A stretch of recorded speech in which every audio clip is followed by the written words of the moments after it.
When two American warships were attacked by North Vietnamese torpedo boats on August 4, 1964, the response of the US government was swift and overwhelming.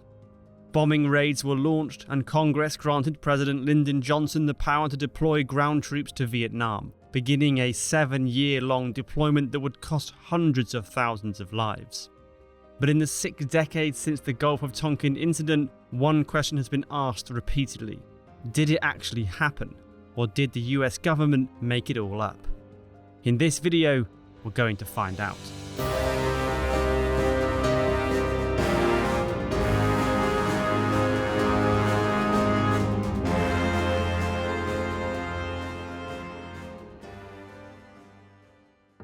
By the summer of 1964, the United States' commitment to the defense of South Vietnam against a communist insurgency was substantial.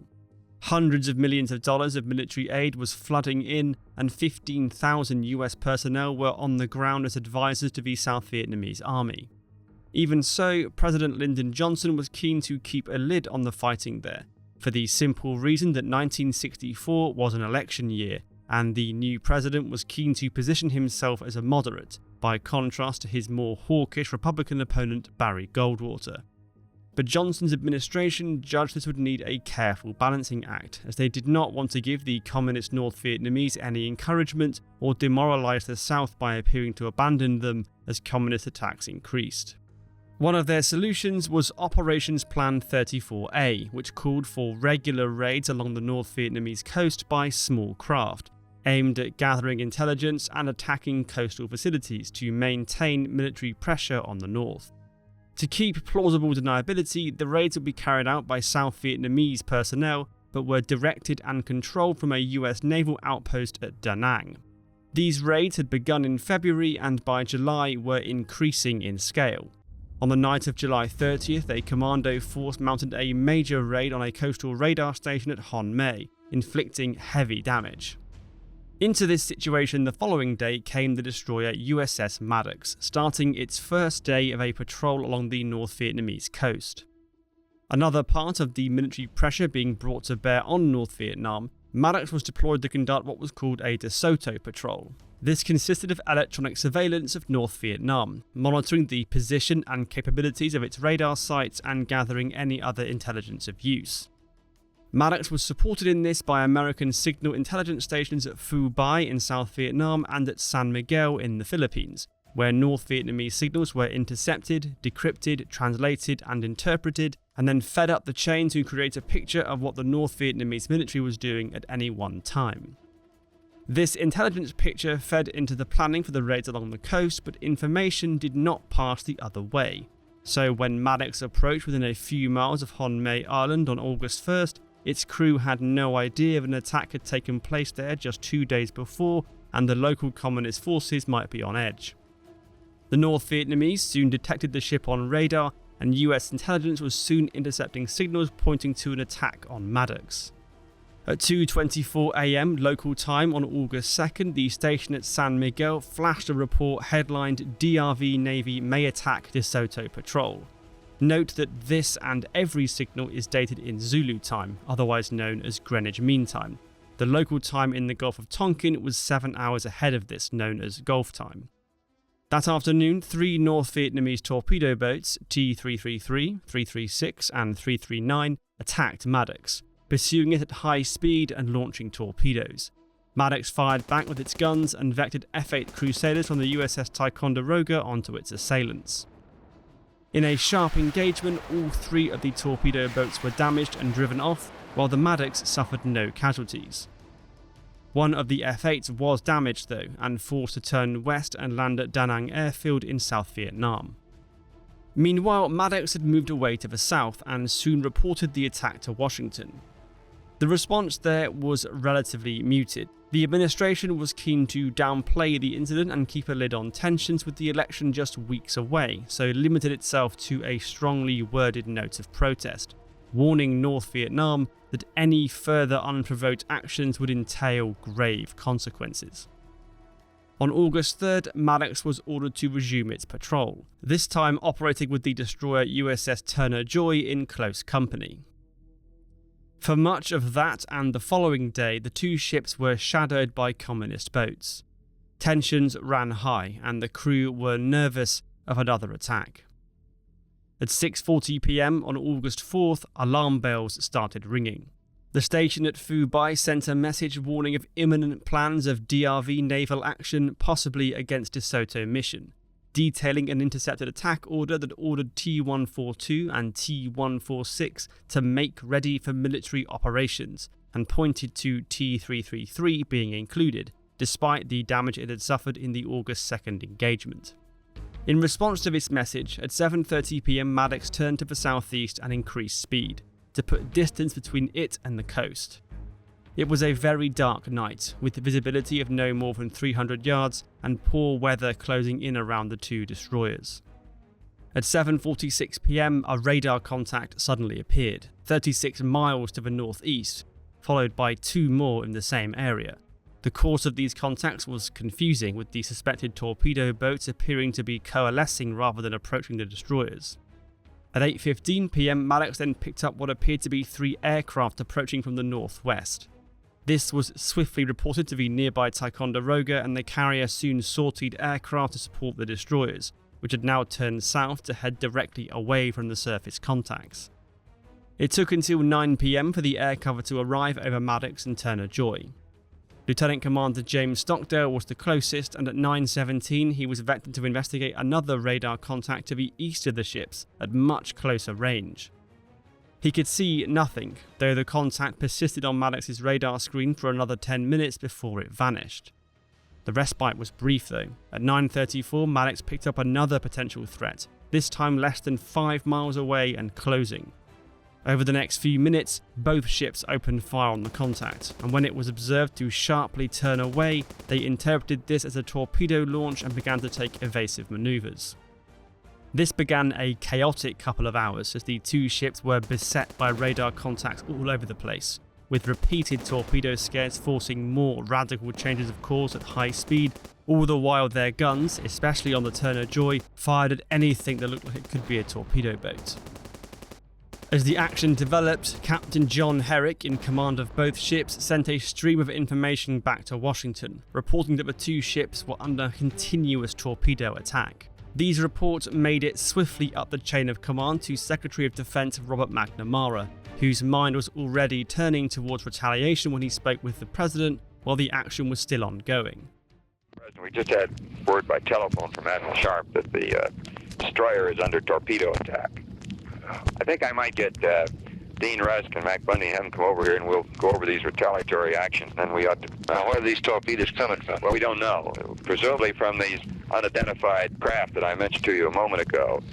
We thought that the unidentified craft might include one PT boat, which has torpedo capability, and 2 SWAT top boats, which we don't credit with torpedo capability, although they may have it.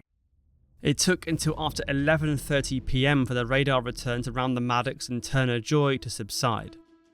By then, more than 300 shells had been fired, and initial reports sent from the Maddox indicated at least 21 torpedoes had been evaded from 13 different hostile boats, with 3 enemy vessels sunk. These reports reached Washington less than 2 hours later, at what was shortly after 1 p.m. Eastern Time, 12 hours behind the Gulf of Tonkin. The issue of what to do in response to the attack was soon under discussion, but any certainty that President Johnson had was undermined by the comments Captain Herrick had attached to his report. Maddox scored no known hits and never positively identified a boat as such. Joy fired on 13 contacts, claims positive hits 3, 1 sunk. Joy also reports no actual visual sightings. Entire action leaves many doubts. Herrick requested air reconnaissance to establish if any boats had indeed attacked his ships by looking for debris, but this wouldn't be available until daybreak, which was some hours away. This left the President and his staff in a tricky situation. If there had been an attack, then Johnson was keen to respond quickly and robustly. With one eye firmly on the election campaign, Johnson could not afford to appear weak in the face of apparent repeated communist aggression, but they were faced with contradictory and uncertain information. But at 2:33 p.m, the National Security Agency provided a translation of a signal it had picked up from the North Vietnamese Navy that was sent at 10:42 p.m. Gulf time, that it said was an after-action report from the attack on the Maddox. It mentions that 2 enemy planes were shot down, and that the communists had sacrificed 2 ships and all the rest are okay. The enemy ship could also have been damaged. This report was seized upon by McNamara as proof that the attack had taken place. Convinced, President Johnson authorised Operation Pierce Arrow, with airstrikes mounted from the carriers Ticonderoga and Constellation on North Vietnamese small boat bases and oil storage facilities. The final authorization for these strikes was transmitted at 5:27 p.m. Eastern Time, less than 6 hours after the apparent attack on Maddox and Turner Joy had ended. That evening, President Johnson made a televised address. He asserted that a second attack had taken place and that the United States had no choice but to respond robustly. After he finished speaking, the attacks rolled in. 33 North Vietnamese boats were destroyed, along with the oil facilities, for the loss of 2 US aircraft. One of the pilots shot down by North Vietnamese anti-air was Lieutenant Everett Alvarez, who became the first US pilot to become a prisoner of war in Vietnam. He would not be released until February 1973. President Johnson did not stop at airstrikes. He also sought to free his hand for potential action in Vietnam after the election, by introducing to Congress a joint resolution to promote the maintenance of international peace and security in Southeast Asia, more commonly known as the Gulf of Tonkin Resolution. The resolution referred to North Vietnam deliberately and repeatedly attacking US ships as part of a systematic campaign of aggression, and resolved to give the president huge powers to deploy any and all US armed forces to Southeast Asia. After a short debate, it passed the Senate and the House on August 7th by huge margins and was signed into law on August 10th. It was this legal authority that would underpin the next decade of an all-consuming commitment to the Vietnam War. A war that would cost the US some 60,000 dead and the Vietnamese more than 1 million. It was a legal authority taken on the back of an attack that never happened. And here's how we know. The conclusion that an attack had taken place hinged on 3 key pieces of evidence. The attack order, ordering T-142 and T-146 to make ready for military operations, the radar contacts and detected torpedoes that Maddox had experienced, and the after-action report that the NSA had produced a few hours after the end of the incident. All 3 of these have problems. First, the reports from the Maddox quickly had a lot of doubt around them, even from the ship's own captain. In an after-action report sent by Captain Herrick, he notes that in many cases the apparent torpedo contacts were in fact the ship's own propeller noise reflecting off the rudders as it manoeuvred at high speed. The radar contacts were confusing and intermittent throughout, and came during bad weather in a part of the world that was notorious for producing anomalous radar contacts. As well as this, the pilots of the aircraft dispatched to cover Maddox and Turner Joy did not make any sightings of enemy boats, and neither did the aircraft sent to conduct reconnaissance the following morning. Lieutenant Commander Stockdale wrote later, "No boats, no boat wakes, no ricochets off boats, no boat impacts, no torpedo wakes, nothing but Black Sea and American firepower."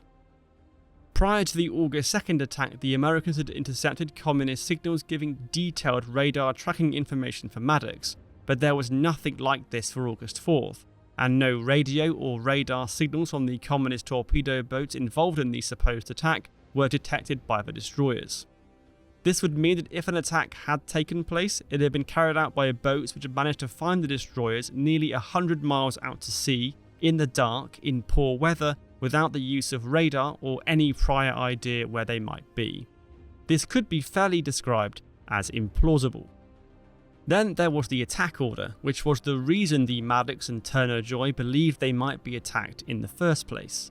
The central problem with it is that the boats mentioned never went anywhere near the Maddox that night, and the US knew it. At 9:40 p.m. on August 4th, another report had arrived from Phu Bai reporting that in fact T-333 was being ready to be towed to port for repair, and the other 2 boats were assisting in this. According to an internal article written by NSA historian Robert J. Hanyok in 2001 and released to the public in 2005, The reference to military operations in the original supposed attack order is in fact a likely mistranslation, with the Vietnamese phrase in question having an alternative meaning of a long march or movement. This created a big problem for the Americans, because if a group including these 3 boats hadn't carried out the attack, then who had? Having already publicly announced the attack and then bombed a nation off the back of it, the US government could hardly now turn around less than a day later and admit even to itself that they had been wrong. On August 6th, the NSA sent a message to the Maddox requesting all info available from your intercept, which provides proof of DRV attack on 4 August. They were disappointed when Maddox replied the following day and said they didn't have any. Left with a whopping great hole in the evidence, the NSA freestyled it, producing a report that said that since the Maddox was quite near a naval base at Quang Cay, units from there must have been involved. This was despite the fact that the only boats based at Quang Cay were Sueto-class vessels, which US intelligence had correctly assessed were not capable of torpedo attack. Many within the government were not convinced, including analysts at the NSA and the president himself, who remarked to aides a few days after the incident, "Hell, those damn stupid sailors were just shooting at flying fish." But that opinion didn't stop Johnson from publicly standing by the official version of events and the decision made to bomb Vietnam off the back of an equally flimsy piece of evidence, the supposed after-action report. There are a great many problems with this report. The first of which is that it doesn't look much like an after-action report at all. Not only does it not include any kind of timeline or convey information in the way you would expect an officer reporting to a higher command to, it was also sent while the Maddox incident was still ongoing at 10:42 PM, nearly an hour before the shooting ended. And then there's the content itself.